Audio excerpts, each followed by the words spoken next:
नमस्कार, स्वागत है आपका 2 बजे के इस बुलेटिन में। मैं हूं आपके साथ आशा झा और चुनावी खबरों के साथ बुलेटिन की शुरुआत कर रहे हैं। असम में चुनाव प्रचार चरम पर है। आपको बता दें, नेता धुआंधार प्रचार में जुटे हैं। असम के मुख्यमंत्री सर्बानंद सोनोवाल ने कहा, हमने विकास के जरिए लोगों में विश्वास पैदा किया है और कांग्रेस ने 60 साल में कुछ नहीं किया।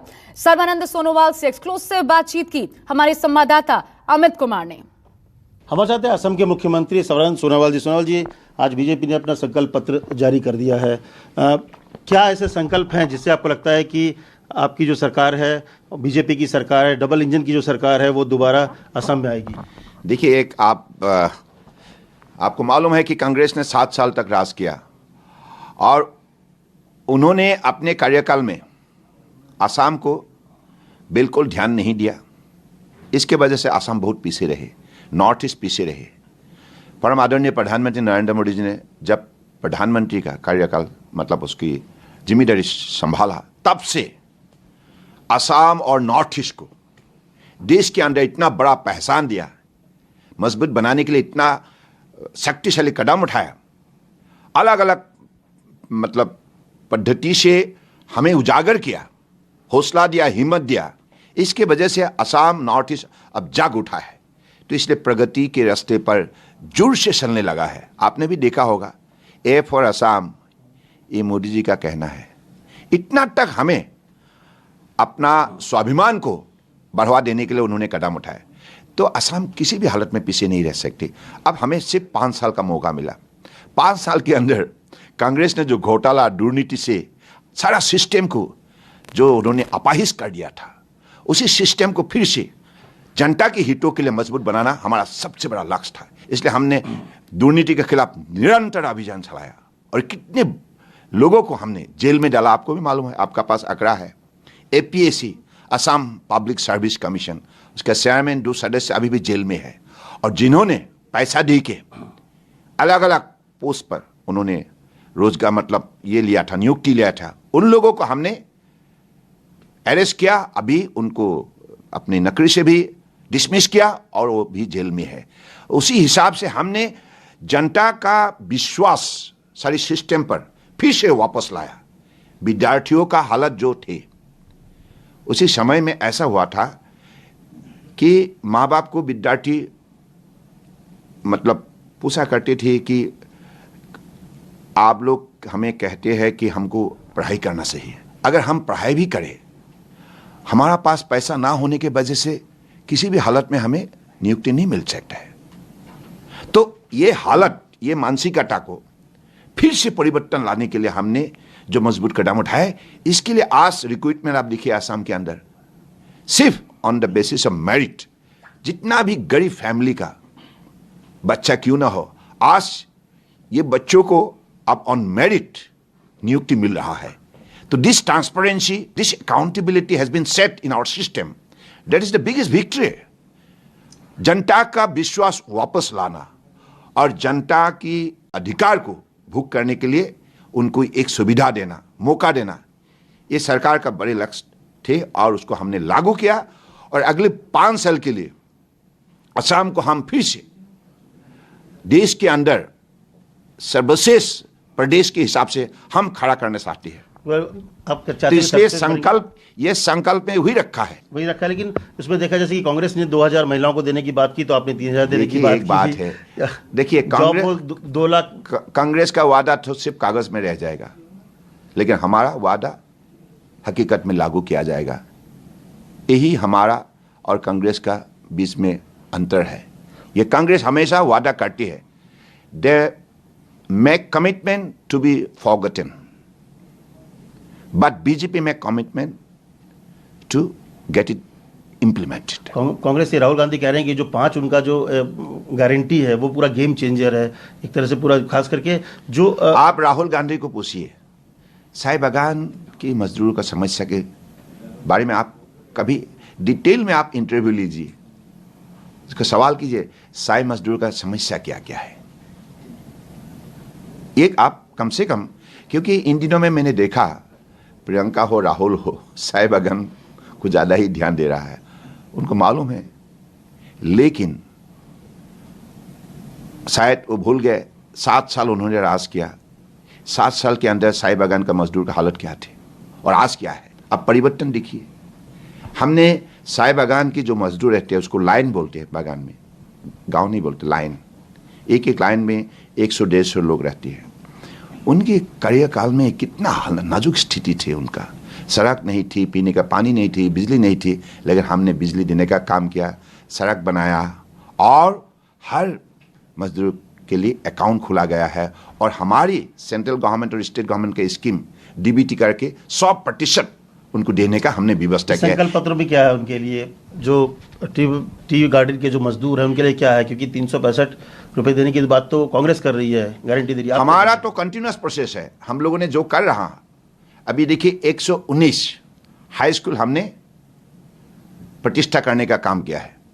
फॉर द फर्स्ट टाइम इतना साल तक टी गार्डन बच्चों के लिए हायर एजुकेशन के लिए कोई व्यवस्था थे नहीं, हमने ये व्यवस्था प्रवर्तन किया।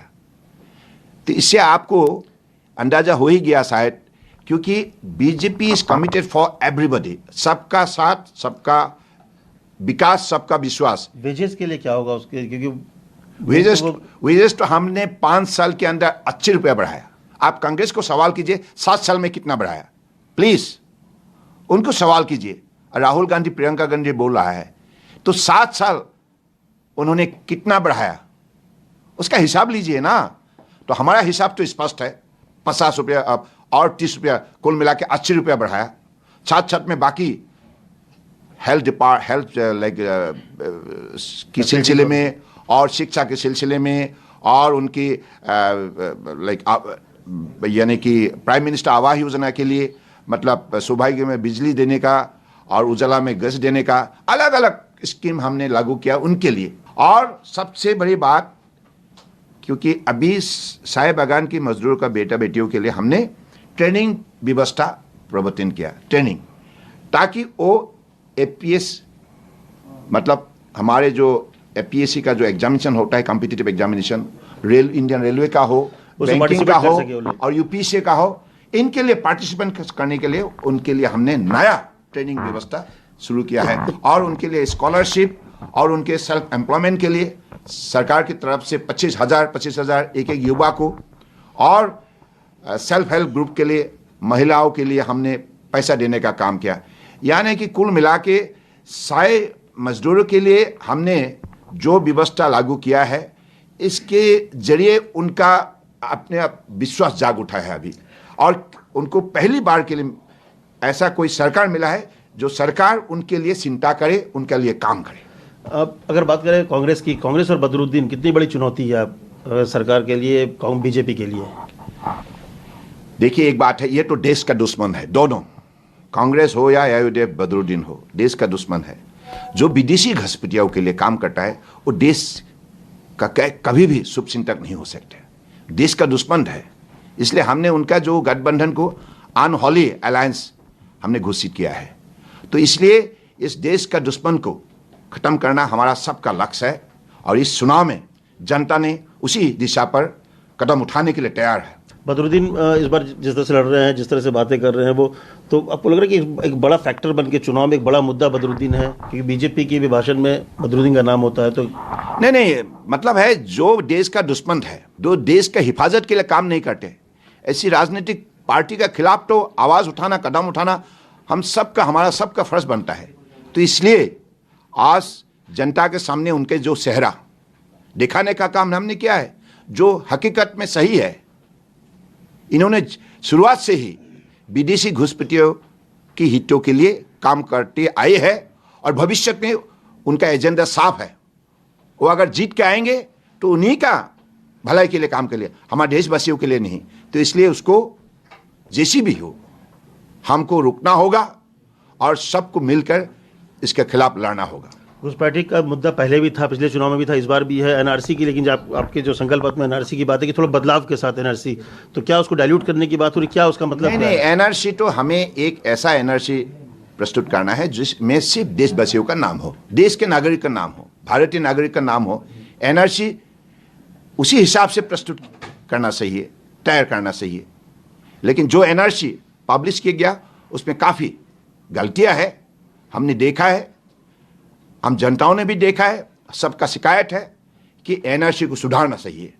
तो जनता की आवाज को स्वीकार करते हुए, मान्यता देते हुए हमने निर्णय लिया कि हमारा सरकार एक ऐसा एनआरसी प्रस्तुत करेंगे जिसपे सिर्फ देशवासियों का नाम।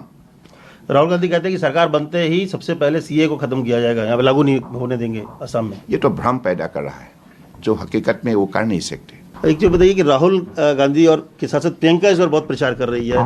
असम में पहली बार असम की जनता प्रियंका गांधी को देख रही है। आपको लग रहा है कि कुछ बड़ा इम्पैक्ट होगा, उसका भी कुछ नहीं फर्क पड़ होगा, सकता कुछ है? नहीं होगा। जनता देख रहे भाई, ये लोग तो हमारे संकट काल में कभी नहीं आते। बाढ़ और भू कटाव में उनके चेहरा तो लोगों ने देखे नहीं। कोरोना काल में तो उनकी कोई आवाज सुने नहीं। अब तो जनता की जो डर, जो पहचान नहीं सकते, जनता का आवाज, दिल का आवाज जो सुन नहीं सकते, इनको जनता कभी मान्यता नहीं देंगे। आखिरी सवाल कि अमित भाई भी जब गृहमंत्री अमित शाह जब रैली कर रहे हैं तो बार बार ये कहते हैं कि सोनोवाल और हेमंत विश्व शर्मा के नेतृत्व में हमने अच्छा काम किया है, उनके नेतृत्व में हम आगे बढ़ रहे हैं। तो उनका नेतृत्व है, जैसे सोनोवाल भी हो गए और साथ में हेमंत, तो नेतृत्व कौन संभालेगा? अरे भाई, this is team Assam. Team Assam में तो एक साथ मिल के काम करना है और उसी हिसाब से हम लोगों ने काम किया और सफलता प्राप्त किया। अगर टीम स्पिरिट नहीं होंगे तो काम नहीं बन पाएगा। टीम लीडर तो एक ही और होगा। देखिए, एक बात है, परम आदरणीय प्रधानमंत्री जी ने कहा टीम इंडिया, और टीम इंडिया का हिस्सा है टीम असम, है ना? टीम इंडिया को तो मोदी जी लीड कर रहे हैं, टीम असम को कौन लीड करेगा? अरे हम लोगों ने एक साथ मिलकर काम किया जो सही है। I am the chief minister, but with the support of my colleague, we are all working together तो in the spirit of togetherness. तो चुनाव के बाद मुख्यमंत्री कौन होगा, इस पे क्या होगा?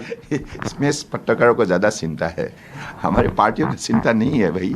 तो पार्टियों का लक्ष्य एक ही है जी भाई, बीजेपी सरकार बनाना है ना? बहुत बहुत धन्यवाद। साफ तौर पर उन्होंने कहा कि सिर्फ लक्ष्य ये है कि वापसी करना, सरकार को बीजेपी की सरकार बनाना, लेकिन सीएम कौन होगा ये तो पत्रकारों का या हम लोग के सवाल है। लेकिन निश्चित तौर पे ये सवाल असम की भी जनता के सवाल है कि सीएम कौन होंगे, सोनोवाल होंगे या हेमंत विश्व शर्मा। करें अमित राय के साथ अमित कुमार, गुवाहाटी, न्यूज़ 24। YouTube पर न्यूज 24 का परिवार अब 1 करोड़ का हो गया है। इस प्यार और भरोसे के लिए आपका तहे दिल से शुक्रिया। चाहे टीवी हो या सोशल मीडिया, हमारा वादा है हम यूं ही निष्पक्ष होकर पत्रकारिता का धर्म निभाते रहेंगे। यूं ही दिन रात आपके लिए सच्ची खबरें लाते रहेंगे। हम निष्पक्षता बनाए रखेंगे। बस आप अपना भरोसा बनाए रखिए और अपना साथ बनाए रखिए। एक बार फिर 1 करोड़ सब्सक्राइबर के लिए धन्यवाद। न्यूज़ 24, निष्पक्ष खबरें।